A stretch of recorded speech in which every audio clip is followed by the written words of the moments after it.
Et c'est ce que Kagame a dit. Monsieur, les journalistes, vous allez me donner aujourd'hui raison de ne pas soutenir l'accord de Washington.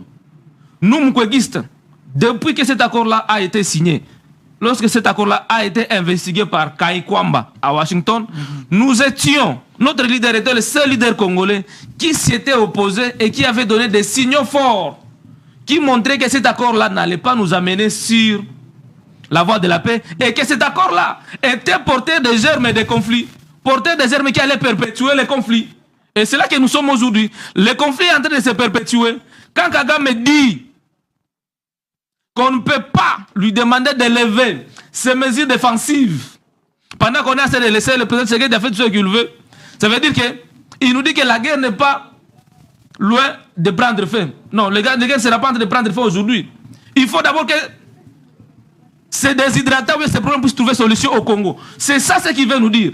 Et nous, déjà à son temps, c'était le 27 avril, si je ne me trompe pas, 2025, où nous avions dit que ces accords-là posaient les problèmes d'inclusivité, le problème d'opacité et le problème ça manquait vraiment l'inclusion de tous les acteurs majeurs de ces conflits ici. Oui. L'accord de Washington, nous l'avions toujours dit ici, et c'est là que nous revenons aujourd'hui.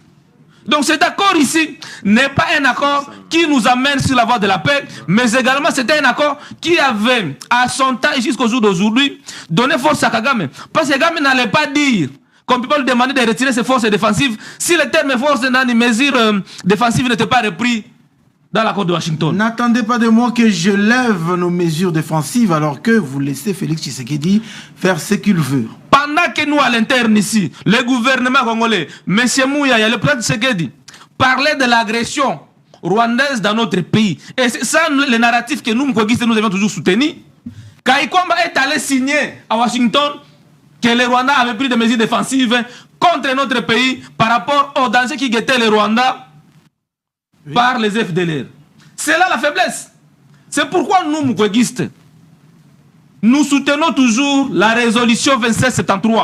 Parce qu'au moins la résolution 2773 nous amène sur la voie de la paix, sans contrainte. Contrairement à l'accord de Washington, qui nous amène, selon ceux qui soutiennent cet accord-là, sur la voie de la paix avec contrainte. Parce qu'à Washington, nous sommes allés acheter 50 milliards sur 10 ans. S'il vous plaît, nous sommes allés acheter la paix contre la congestion de nos ressources avec le Rwanda. Nous sommes allés acheter la paix, acheter l'accompagnement des Américains à travers nos minéraux. Par contre, la résolution 2773 intimait l'ordre au RDF et au M23 de se retirer sur les sols congolais immédiatement et sans condition, s'il vous plaît.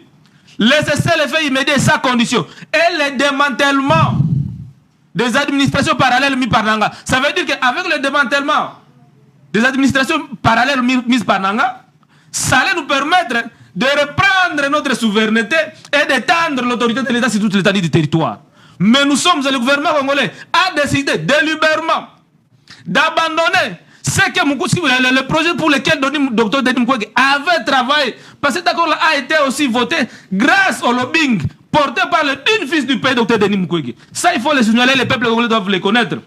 Vous avez suivi c'est délibérément que le gouvernement... La conférence de presse du président. S'il vous plaît, c'est délibérément que le gouvernement congolais avait décidé d'abandonner la logique de la résolution 2773, de demander à ce qu'il n'y ait pas de sanctions contre le Rwanda et d'aller sur la voie de Washington. On va prendre Jeffy.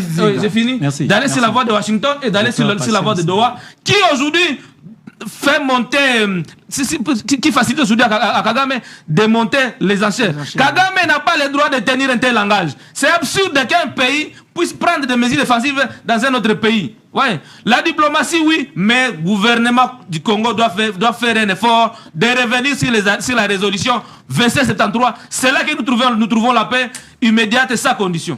Jeffy Zinga, qu'est-ce que vous avez retenu, vous? Vous avez suivi